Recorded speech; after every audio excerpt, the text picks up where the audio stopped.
এই দরজা খোলো। আমি একটা দরকারি কাজ করছি, পরে আসো।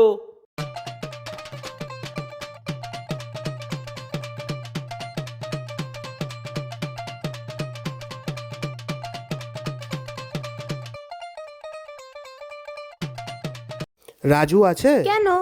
না, ওই কালকেও ঘড়িটা নিয়ে এসেছিল, আমার একটু বিয়ে বাড়ি যাওয়ার আছে, তাই নিতে এসেছিলাম। হ্যাঁ দাঁড়াও।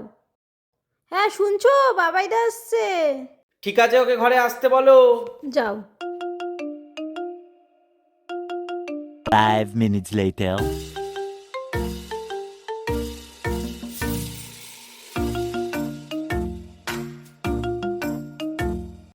তুমি এখানে দাঁড়িয়ে আছো কেন?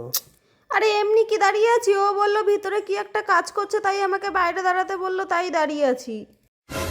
ঘরেও কোনো কাজই করছে না, গিয়ে দেখো মাল খাচ্ছে।